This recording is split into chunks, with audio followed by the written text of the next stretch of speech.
ये इस्टेब्लिशमेंट जो एक बला का नाम है वो इंडिया में कहाँ पे है और उसका क्या किरदार होता है? वो इंडिया में अपनी औकात में है। नहीं, लेकिन कहीं भी तो होगी ना, यानी वो ताकतवर इदारे जिनके पास लामहदूद ताकत होती है, उनका झुकाव कहाँ पे होता है? वो क्या करते हैं? ये एक तारीखी अमल है जो कि इंडिया ने डे 1 से स्टार्ट किया और दो उन्होंने काम किए। एक तो ये जितनी रियासतें थीं और जागीरें थीं वो उन्होंने ख़त्म की, और दूसरा ये है कि जो आर्मी थी या जो आर्म्ड फोर्सेस हैं उनकी एक लिमिटेशन मुकर्रर की कि आपने इससे आगे नहीं आना। और इसमें डेफिनेटली इंडिया के पॉलिटिशियंस जो हैं वो खराज तहसीन के मुस्तहिक हैं कि उन्होंने इस चीज़ को इंश्योर किया। नहीं, ये तो उन्होंने, कानून तो हमारे यहाँ भी मौजूद है, ठीक है, आर्टिकल भी मौजूद है, इम्प्लीमेंट कैसे किया है इससे? यानी आखिरी मरतबा को पेशकदमी हुई कब थी?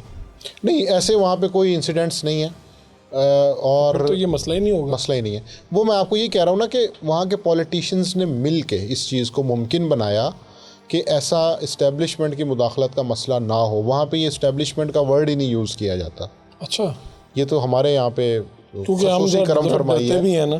तो नहीं, हमारी जो ISI है वहाँ पे हम पल्ला रॉ है जी, ठीक है, तो रॉ क्या कर रही होती है इलेक्शन वगैरह में? रॉ ज़्यादा एक्सटर्नल ऑपरेशंस पे फोकस करती है। उनका जो सी विंग है या इंटरनल विंग है वो बहुत कमज़ोर है। बहुत कमज़ोर है। हाँ जी, नहीं, इंटरनल पॉलिटिक्स और इन चीज़ों में बिल्कुल वो कुछ नहीं करती। बिल्कुल उसको ऑब्ज़र्व कर रहे होते हैं, कवर कर रहे होते हैं, सारा कुछ मॉनिटर कर रहे होते हैं।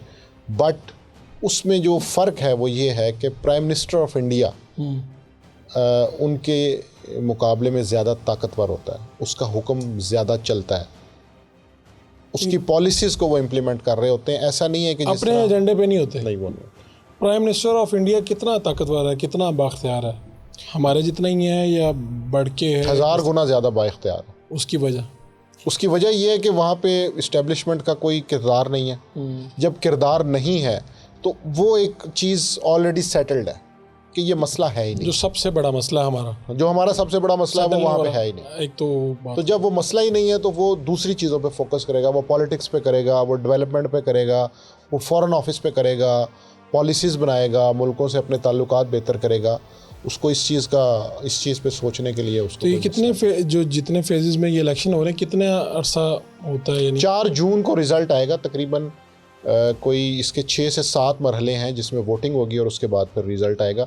5 मराहिल शायद हो चुके हैं, 2 अभी रहते हैं। प्राइम मिनिस्टर ऑफ इंडिया जो नए जो भी होंगे वो कब अपना उठा लेंगे हल्फ वगैरह, हमारी तरह ही? जी, वो जिस तरह पाकिस्तान में एक टाइमलाइन है कि पहले असम्बली का ओथ होगा, उसके बाद इलेक्शंस होंगे, और वो जिस जून के अंदर ही हो जाएगा। 30 डेज़, अराउंड 30 डेज़ का जो एक प्रोसेस होता है, ऑलमोस्ट वहाँ पे भी इंडिया में ऐसा ही है कि वो उसी के अंदर ही चीज़ें मैनेज हो जाती हैं। ये सिर्फ इसमें आसानी इंडिया में ये होती है कि वहाँ पे जो कि निगरान हुकूमत नहीं होती, तो इसलिए वो ताम झाम वज़ीरों के आने जाने का वो मसला नहीं होता। जो भी नई गवर्नमेंट होती है उसने आके अपना ओथ ले लेना होता है। लेकिन वो जो वज़रा है, अफसरशाही है, प्रोटोकॉल और सारी चीज़ें हमारी जैसी हैं? जी बिल्कुल हमारे जैसे ही। उनके आगे पीछे कमांडोज, फौज बिल्कुल हमारे जैसी हैं, और प्रोटोकॉल भी हमारे जैसा है। फिर ये है कि वहाँ के मसाइल भी हमारे जैसे हैं। करप्शन का बहुत बड़ा मसला है क्योंकि वहाँ पे डेवलपमेंट बजट बहुत ह्यूज है। 1000 करोड़ में बात हो रही होती है, इतने 1000 करोड़, 5000 करोड़, 10,000 करोड़। तो फिर जब उसमें से किक बैक्स निकलेंगे या ठेका निकलेगा, वो भी उतना बड़ा है।